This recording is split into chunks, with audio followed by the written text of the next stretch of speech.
Hey guys, welcome back to the Aftermath. We're glad you came back after our hiatus. I hope you guys are ready for some more whatever happened to type stuff. Let's go ahead and hit that opening. Stories are running a cycle in the news to where we almost become sick of them. What happened to the stories that dominated the news for such a long time? Did they ever figure out what the actor or actress's death was caused by? Who was the killer in that string of murders? Does the legendary creature exist? Or was it made up by someone simply seeking attention? How did that one person die? Welcome to the Aftermath, where we hop in our time machines and figure out what ended up happening in the news stories we followed so intently and then never heard the ending to due to life smacking us in the face with more happenings. Forgotten story, the life and death of Richard Pryor. On December 1st, 1940, one of the greatest stand-up comedians ever was born in Peoria, Illinois. You, sir, are correct. On that day, his mother, Gertrude Thomas, a prostitute, did not know she had just given birth to one of the greatest comedians ever.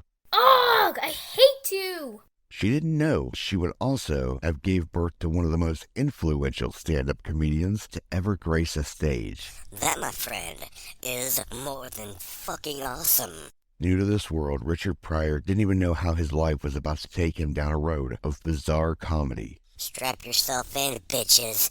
This shit plane's getting ready to take off.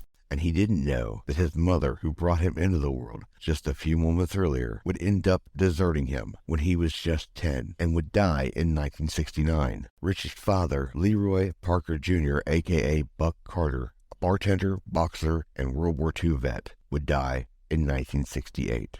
The backstory. For much of his youth, Pryor was left in his grandmother's care and lived in a brothel that she ran. Richard experienced sexual abuse as a child, according to his official website. Oh, and a giant fuck you to you too, buddy. To escape the reality of his life, Pryor found respite in going to the movies. Richard's parents would marry when he was just 3 years old, but their marriage did not last. What? Oh, really? Richard would become a class clown in school and a community theater actor in his teens. Richard Pryor became a successful stand-up comedian, television writer, and movie actor. His early life. Pryor discovered acting in his early teens. A natural performer, Pryor was cast in the production of Rumpelstiltskin by Juliette Whittaker, the director of a local community center. She believed in his talent and encouraged him throughout the years. Expelled from school at age 14, Pryor ended up working a string of jobs until he joined the military in 1958. He served in the Army for only 2 years, as he was discharged over fighting with another soldier, as mentioned in his autobiography, Prior Convictions and Other Life Sentences. Pryor says a white GI was making fun of a movie when one of his friends started a fight with the laughing soldier. When it became apparent that his friend was losing, Pryor said he pulled a switchblade knife and tried stabbing the GI in the back, while the GI didn't even notice. Get your bottom-feeding, non-combatant cock-gobbling claws off of me. So Pryor threw away the knife and took off. He was arrested and thrown into the stockade. Now, it was obvious that Pryor and the United States Army were never going to have a really good thing going. So the brass offered him a chance to depart quietly, and he did. Go away.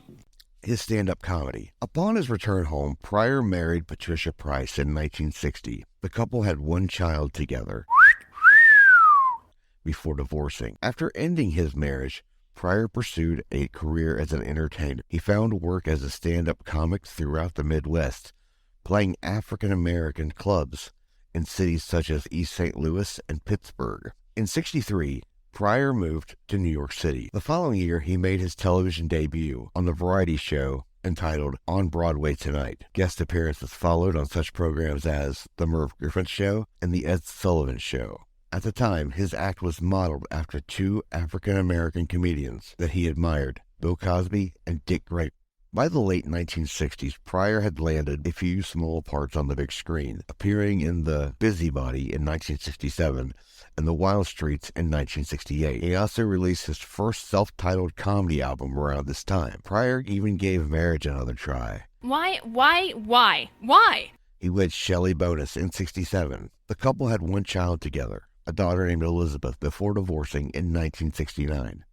Pryor toured extensively during his stand-up comedy years, playing Las Vegas. He served as Bobby Darin's opening act at the Flamingo Hotel for a time, He reached an interesting career turning point while playing at the Aladdin in the late 1960s. Tired of the constraints and limitations on his material, Pryor walked off stage and took a break from stand-up comedy. He retreated to Berkeley, California, where he met a variety of counterculture figures, including Black Panther leader Huey P. Newton, mainstream success. In the early 1970s, Pryor scored several successes as an actor and comedian. A true story.